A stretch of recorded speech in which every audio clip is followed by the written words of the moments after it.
Kamagani, welcome to Voices of Nixa, and I am Niharika. Based on Agnika's request, I decided to do a small video about being the Master of Ceremony in RDC. To begin with, I was the Master of Ceremony for Republic Day 2025 for the foreign cadets who had come to represent their country in India. And to begin with, I was the Best Cadet Army from Delhi Directorate for RDC 2025, and there are so many other more events, other opportunities, or so as to say, things you get to be a part of in RDC. My experience was pretty, I would say, unique, as everyone's is. I would not, I'm not the first one to say this, maybe. But to start with, I did not do NCC for the first 2 years as much as I could have. I mean, as much as I should have, because I couldn't, because I was involved in theatre. So the first 2 years of my college, I spent most of it doing theatre, I think. And now when I recall, it was more than 6 hours, 5 to 6 hours, 7 hours every day. So pretty hectic, pretty tedious, but I was not wasting time. I was genuinely involved in something. So yeah, I used to go back and forth to NCC for something or the other. Now, what was more defining for my journey was I decided to do it in third year, and I did not have any lag. So what happened was, I went to this SSB capsule in around April 2024, and I got this अंदर से intuition that I should do it, and मैंने सोचा कर लेते हैं. And then I decided, ठीक है, what benefits, what are the advantages, disadvantages, pros, cons, and if I go for it, do I really have it in me to make it? But of course, when you're not a part of the organization for quite some time, they don't kind of trust you or want you to be in it. But regardless of that after deciding, I went straight in it.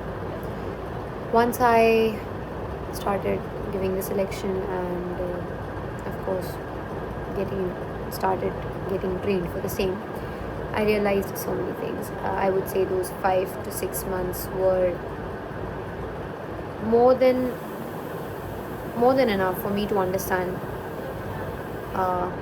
the importance of discipline, hard work, and these are big words, okay? These are big words, but your own identity, the exposure, and to be able to feel what one feels at RDC. You have to be that age, to feel that awe, because so for me, I was 20. Okay, I was 20, so I was really awed by everything I saw, everything that was happening. So then what happened was, the month of January came, and we all were pretty involved in the written examination. So Best Cadet has written examination, drill and firing, and lecture and group discussion and cultural and interview, and all of these are a part of it. However, there are other events that you can do your RDC from. For example, flag area, culturals, Kartavya Path, Card of Honor.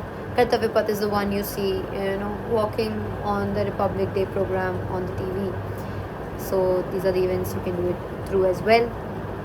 But I decided to do it through Best Cadet because I thought I was one. Turns out there is no such thing. Okay, so then I felt pretty relieved after I got selected for the camp, for the RDC, because there's a whole lot of selection and training that goes on all together.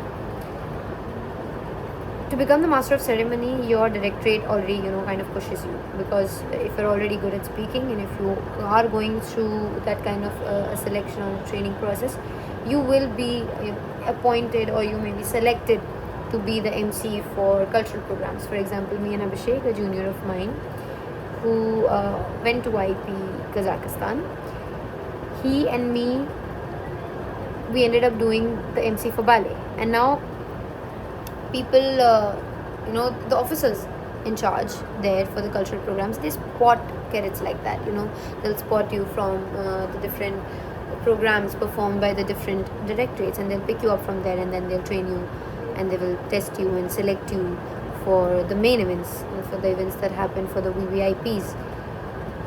And I remember me and Tejal, another junior of mine, she was the MC for the group song, and she ended up getting selected as well. So me and Tejal we were together most of the times. She did YP, the United Kingdom.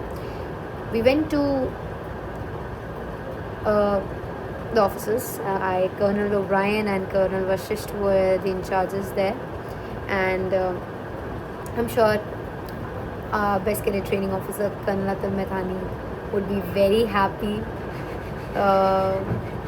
Like we thought, would be very happy to know that we have ended up as the MCs. But then he would have been more happy if we ended up becoming AIBCs. But okay, fine.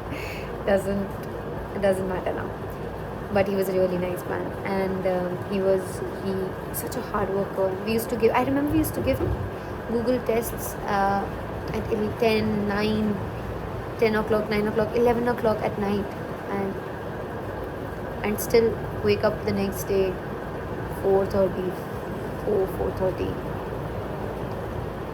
Such days. But yes, we were there for the selection, and the lamest thing happened to me. They said, we cannot select you. Now Tejal had a very crisp voice, so she got selected, and they said, we cannot select you because you're too fluent and you cannot speak like that on the stage in front of the VVIPs, because we want someone to speak Indian English, someone who can speak like Doordarshan, DD National. So, and it occurred to me, oh my god, this is where fluency has landed me. I cannot speak, I cannot be the MC because I'm fluent. But yes, they said they wanted me to be a part of it, and they were very nice. So the next thought, they decided to put me in as the MC for the foreign cadets. And now these foreign cadets come every year to join in the Republic Day camp. They also walk on the Kartavya Path. So yeah, we did the selection and a little bit of script editing. We used to come back and forth, prepare, practice, and be so scared when you're up on stage and practicing, because that officer can chuck you out any moment. So you have to be a little scared. But now they are such dear mentors. So that's a relief that they're not selecting me for being an MC anymore. But it was a fun experience. And then you kind of go there's around about a week that is prescribed to these foreign cadets, where they do their cultural programs, and we show our cultural programs to them. And that is when you wear that blue mufti and you step up on stage and you feel so proud, and you're shimmering and glowing, and the light is on you, the spotlight is on you, and you have a big podium in front of you, and it feels amazing. And then there's high tea after it, every program. So you get to interact with these cadets, and it is fun, because for me, I decided doing it for the VVIPs would not have been as fruitful as this, because here I'm talking to the officers of Indian Army as well. All the officers involved in RDC are here, along with officers from other foreign countries, with cadets who are going to become officers in their respective countries. So much exposure, and now they're our friends, and we are in constant touch. People from Maldives, Malaysia, not Maldives, Malaysia, Fiji, Sri Lanka, Nepal, Kyrgyzstan, Kazakhstan, Mongolia, United Kingdom. It was amazing, and they teach you so much about what they think of India, and they teach you so much about their own countries, and vice versa. So it was a fun experience, and it was really nice, and what it takes to be there. I think just constant, gradual, slow, consistent work and efforts will take you there. I really want to do something similar to RDC. One thought which I had all the time when I was RDC is something like this, something like RDC cannot be replicated in any way. The grandeur, the scale at which it happens, the whole training process, the exact month of January in Delhi, the atmosphere here during that time, and me, of course, you have to feel that awe. And I was 20 at that age, so for me it was great exposure because I briefed the Chief of Defence Staff in Hall of Fame. I was also in Idea Innovation, and I briefed the Chief Minister Atishi here, and multiple things. I mean, they keep on going and they keep on happening, and there's so much coming to you, and you feel almost immaculate to experience that kind of exposure at such a young age, which is nice, which comes with hard work. So yes, if you're planning to do RDC, maybe this will help you. But even if you don't, I think it would be a good story for you to tell somebody. Thank you for watching.